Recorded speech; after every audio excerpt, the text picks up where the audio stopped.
Hello viewers, welcome to Suman TV. ఈ రోజు మనతో పాటు ప్రముఖ ఆయుర్వేద నిపుణులు, ఆయుర్వేదంలో 40 సంవత్సరాల అనుభవం ఉన్నటువంటి డాక్టర్ బాలకిషన్ గారు ఉన్నారు. డాక్టర్ గారితో మాట్లాడదాం. నమస్తే డాక్టర్ గారు. నమస్కారం అమ్మా. డాక్టర్ గారు, ఈ మధ్య కాలంలో మనం చూసుకున్నట్టయితే చాలా మందికి ఏంటంటే యూరినరీ ట్రాక్ ఇన్ఫెక్షన్స్ వస్తున్నాయి. దాన్ని బట్టి ఏంటంటే డాక్టర్ని కన్సల్ట్ చేసిన బాడీ అనేది డీటాక్స్ చేసుకోవాలి మనం. సీజన్ని బట్టి అంటే ఒక సీజన్లో మనం వాటర్ ఎక్కువ తీసుకుంటాం, ఒక్కొక్కసారి తక్కువ తీసుకుంటాం. అంటే ఇప్పుడు సమ్మర్ వస్తుంది కాబట్టి కొంచెం నార్మల్ కంటే ఎక్కువ తాగాలి. ఈ పని ఒత్తిళ్ళు కానివ్వండి, లేకపోతే బిజీ లైఫ్ స్టైల్ ఇలాంటి వాటి వల్ల చాలా తక్కువగా వాటర్ తాగుతున్నారు. అండ్ మనం తీసుకునే ఫుడ్ కూడా అట్లాగే ఉంటుందన్నమాట. చాలా స్పైసీస్ అట్లాంటి అండ్ డ్రై ఫ్రూట్స్ అట్లా ఉంటున్నాయి.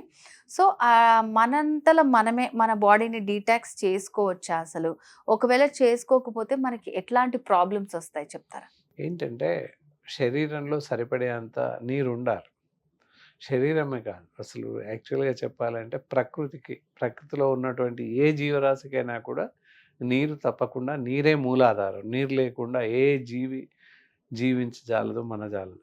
అది పశువులు, పక్షులు, వృక్షాలు ఏవైనా అవ్వచ్చు, మనుషులు. నీరు లేకుండా ఏ జీవజాతి, జంతుజాలం బ్రతికే అవకాశం లేదు. ప్రతిదానికి నీరు అవసరం. అలాగే మనిషికి, మానవునికి కూడా తప్పకుండా నీరు అవసరం. అది కూడా సరిపోయేంత తాగాల్సిన అవసరం ఉంటుంది. అందరూ ఏమనుకుంటారు, ఎక్కువ తాగుతున్నాం అని తాగట్లేదు. అలా అని పూర్తి తగ్గించడానికి లేదు, ఎక్కువ కూడా తాగకూడదు. మరి ఎలా తాగాలి? ఇక్కడ అసలు నీరు తాగడంలో చాలామందికి చాలా రకాల అనుమానాలు ఉన్నాయి. సరే, నీరు తాగడం అని అనుకుంటే రోజు 2 to 3 లీటర్స్ 4 లీటర్స్ వరకు తాగొచ్చు అడల్ట్ స్టేజ్లో. మరీ తక్కువ తాగితే ప్రమాదం. అలాగని ఎక్కువ తాగితే కూడా ప్రమాదమే. తక్కువ తాగినా కిడ్నీ జబ్బు, మూత్రపిండాల వ్యాధి వస్తుంది. కనుక మీడియం స్టేజ్లో 2 to 4 లీటర్స్ అలా తాగుతూ ఉండాలి. ఒకేసారి కాకుండా ఉదయం నుంచి రాత్రి వరకు 8, 9, 10 గ్లాసులు తాగితే సరిపోతుంది. మధ్య మధ్య గ్యాప్ ఇస్తూ అలా తాగితే there is no problem at all. దానివల్ల ఎలాంటి సమస్యలు ఉత్పన్నమవు. ఎలా తాగాలి నీళ్ళు అనేది ఒక పద్ధతి ఉంటుంది. ఉదయం లేవగానే 1-2 గ్లాసులు తాగేసేయాలి. దెన్ ఫ్రెష్ అప్ అయ్యి బ్రేక్ఫాస్ట్ వరకు ఇంకొక 2 గ్లాసులు తాగండి. బ్రేక్ఫాస్ట్ చేసేటప్పుడు నీళ్ళు తాగాల్సిన అవసరం లేదు. దెన్ బ్రేక్ఫాస్ట్ చేశాక ఎన్నిసార్లు తినేటప్పుడు ఏదైనా ప్రాబ్లం అనిపిస్తే తాగొచ్చు. ఇఫ్ నాట్ అక్కర్లేదు.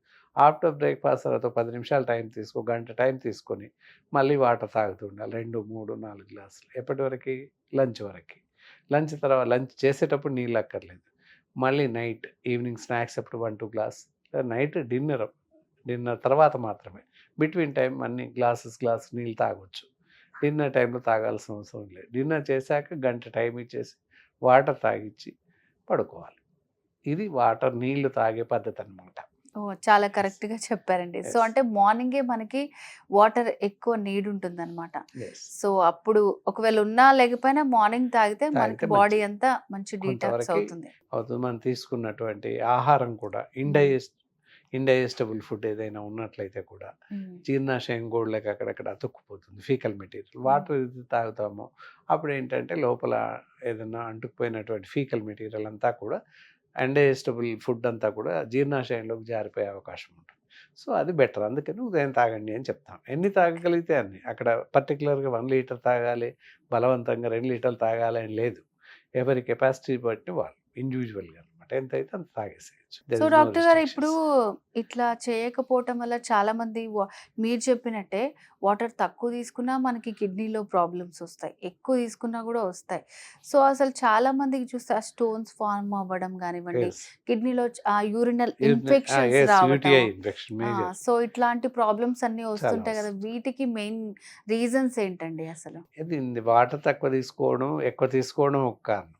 తర్వాత ఇందాక మనం బయట ఆహారం తీసుకోవడంలో చాలా ప్రాబ్లమ్స్ ఉన్నాయి. రకరకాల ఆహారం తీసుకుంటున్నాం ఈ రోజుల్లో.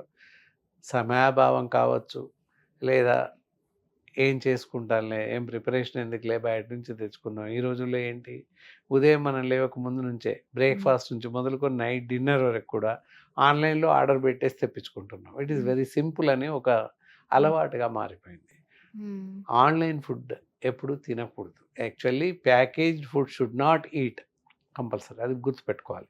And out side food bakery items అవ్వచ్చు, జంక్ ఫుడ్స్ అవ్వచ్చు, ఫాస్ట్ ఫుడ్ సెంటర్‌లో లభించేటటువంటి నూడిల్స్ నుంచి మొదలుకొని అన్ని రకాల fried items, fried rice, egg fry, రకరకాల ఫ్రైడ్ రైసెస్ ఉంటాయి. ఏవి కూడా తినకూడదు. ఇవన్నీ కూడా ప్రమాదాన్ని తీసుకొస్తాయి. దానివల్ల ప్రోస్టేట్ క్యాన్సర్స్ రావచ్చు, కిడ్నీలోనే ఉంటాయి. అండ్ యాజ్ వెల్ యాజ్ కిడ్నీలో ప్రాబ్లమ్స్ రావచ్చు, ఇతరత్ర యూటీఐ ఇన్ఫెక్షన్స్ వస్తాయి. అండ్ ఒంట్లో మలినాలు చేరిపోయి ఏంటంటే కిడ్నీ వాపు రావడం, లివర్ వాపు రావడం, ఒంట్లో వేస్టేజ్ నీరంతా పేరుకుపోవడం, శరీరంలో మలినాలన్నీ పేరుకుపోయి శరీరం అంతా ఉబ్బిపోతుంటుంది. సో ఆ ప్రాబ్లం కిడ్నీ ఫంక్షన్ సరిగ్గా లేకపోతే జరిగేది అదే అనమాట. ఫిల్టరేషన్ సరిగ్గా ఉండదు, కిడ్నీ ఫిల్టరేషన్స్.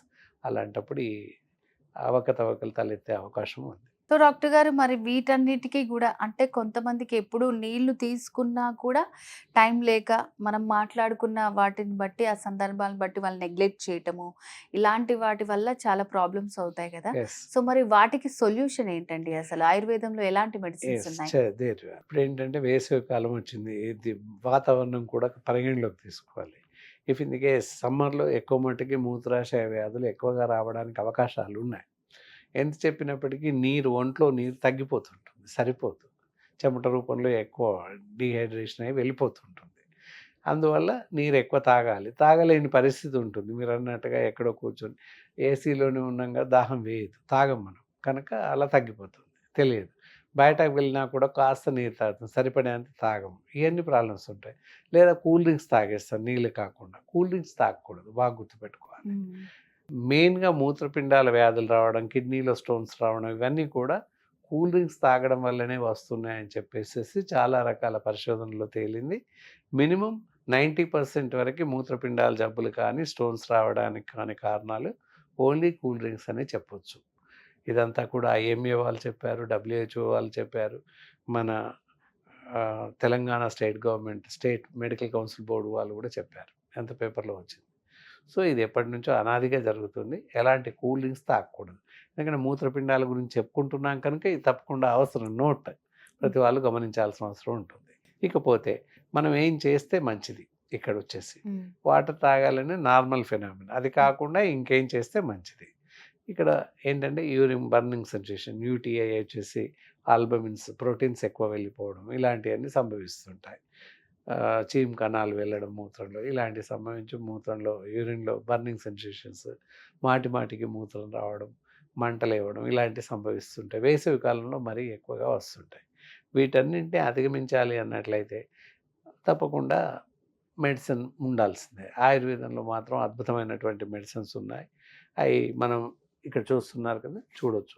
ఆయుర్ పునర్జీవ ఫోర్ట్ అని చెప్పేసి లిక్విడ్ ఉంది. ఆయుర్ పునర్జీవ లిక్విడ్.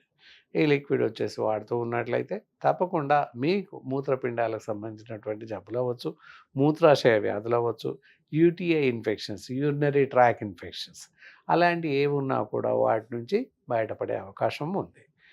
సో ఇది దాదాపుగా అన్ని వయసుల వారు వాడవచ్చు. It is and especially sugar free medicine కనుక మధుమేహ వ్యాధిగ్రస్తులు కూడా తప్పకుండా ఈ మెడిసిన్ వాడే అవకాశం ఉంది. సో డాక్టర్ గారు, అంటే ఇప్పుడు ఆయుర్వేదం అనగానే చాలా రకాల సందేహాలు ఉంటాయి అందరికి. సో దాంట్లో ఏమేమి ఇంగ్రీడియంట్స్ యూజ్ చేశారు, సో దాని గురించి ఎక్స్ప్లెయిన్ చేస్తారు? ఇక్కడ ఏంటంటే జనరల్లీ మనకి బోర్వియా వెర్టికా, boerhavia diffusa, sida cordifolia and adhatoda vasica, tinospora cordifolia and jaggery, honey, cinnamon, zeylanicum, piper nigrum, ఇలాంటి మందులన్నీ కలిసి ఉన్నాయి కనుక చాలా బాగా పనిచేస్తుందని చెప్పొచ్చు. మనకున్నటువంటి ఇన్ఫెక్షన్స్, బాడీలో వచ్చే యూరినరీ ద్వారా వచ్చే ఇన్ఫెక్షన్స్, కొన్ని సందర్భాలు లివర్ ద్వారా వచ్చేటటువంటి జబ్బులు కూడా నయం చేస్తుంది. ఓకే. సో కిడ్నీ ఫంక్షన్ కానీ లివర్ ఫంక్షన్ కానీ సో మనం ఈ మెడిసిన్ యూజ్ చేస్తే చాలా బాగా పనిచేస్తుంది. సో ఎలాంటి ఏజ్ వాళ్ళు యూజ్ చేయొచ్చు, ఎవరైనా వాడచ్చు అంటారా? అంటే ఇప్పుడు చాలా బీపీ, షుగర్ ఇట్లా అన్ని ఉంటాయి, ఎవరైనా వాడచ్చు. నార్మల్గా ఇప్పుడు షుగర్ ఉన్న వాళ్ళకి ఎస్పెషల్లీ అందుకే చెప్పాను, ఇక్కడ Ayur Punarjeeva forte syrup sugar free medicine కాబట్టి మధుమేహ వ్యాధిగ్రస్తులు, బీపీ ఉన్న వాళ్ళు ఎవరైనా కూడా వాడచ్చు. ఇతరత్ర వేరే వ్యాధులు ఉన్నప్పటికీ ఆ మెడిసిన్ వాడుతూ కూడా ఇవి వాడుకోవచ్చు, ఎలాంటి ప్రమాదం లేదు. అడల్ట్స్ ఏజ్ వాళ్ళు వాడడం కరెక్ట్ అనమాట. 15 to 30 ml భోజనం తర్వాత తీసుకోవాలి, 2 times తీసుకోవాలి. అలా తీసుకుంటున్నట్లయితే ఈ మీకున్నటువంటి సమస్యలు, మూత్ర సంబంధిత వ్యాధులు, ఆర్బైని కిడ్నీ ఫంక్షన్స్, కిడ్నీ డిస్ఫంక్షన్స్, ఇలాంటివన్నీ కూడా సమస్య పోయే అవకాశం ఉంది. సో లంచ్ తర్వాత అండ్ అలాగే డిన్నర్ తర్వాత మనం తీసుకోండి. 30 ml తీసుకుంటే సరిపోతుంది. సార్ మరి ఇవన్నీ మనకి ఎక్కడ అవైలబుల్‌గా ఉంటాయి? అందుబాటు ధరల్లోనే ఉన్నాయంటారా? ఎస్, దీని ధర వచ్చేసి 600 రూపీస్ ఉంది. హ్మ్. 600 రూపీస్ ఎంఆర్పి. హ్మ్. సో స్క్రీన్ పైన ఫోన్ నెంబర్ స్క్రోల్ అవుతూనే ఉంటుంది. ఫోన్ చేసి ఆర్డర్ పెట్టినట్టయితే వాళ్ళ ఇంటికే చేరిపోతుంది. నిరభ్యంతరంగా, నిర్భయంగా అన్ని వయసుల వారు, స్త్రీ పురుష భేదం లేకుండా ఆయుర్ పునర్జీవ ఫోర్ట్ సిరప్ లేదా సస్పెన్షన్ అని చెప్పొచ్చు. ఇది తప్పనిసరిగా వాడొచ్చు. దీనివల్ల మీకున్నటువంటి సమస్యలు, యూరినరీ ట్రాక్ సమస్యలు, కిడ్నీ సమస్యలు, యూటీఐ ఇన్ఫెక్షన్స్ ఇచ్చే సమస్యలన్నిటి నుండి బయటపడవచ్చు. జనరల్లీ వేసవి కాలంలో burning sensation in the urine అని చెప్పేసి చాలామంది బాధపడుతుంటారు. అలాంటి సమస్యలు కూడా చాలా తేలిగ్గా తగ్గిపోతాయి. సో వ్యూవర్స్, డాక్టర్ గారు చెప్పిన సమస్యలతో మీరు కూడా బాధపడుతున్నట్టయితే ఈ ఆరోగ్య ఫోర్ట్ సిరప్‌ని మీరు కూడా యూజ్ చేయొచ్చు. సో ఇదొచ్చేసి మనకి www.arogyadiet.com వెబ్‌సైట్‌లో అవైలబుల్‌గా ఉంటుంది. లేదంటే స్క్రీన్ మీద కనిపిస్తున్న నంబర్‌కి కాల్ చేసి కంప్లీట్ డీటెయిల్స్ తెలుసుకోవచ్చు. సో డాక్టర్ గారు, సో మన బాడీని డీటాక్స్ చేసుకోవడానికి ఆయుర్వేదంలో ఉన్నటువంటి మెడిసిన్‌కి సంబంధించి చాలా బాగా ఎక్స్‌ప్లెయిన్ చేశారు. Thank you so much. నమస్కారం.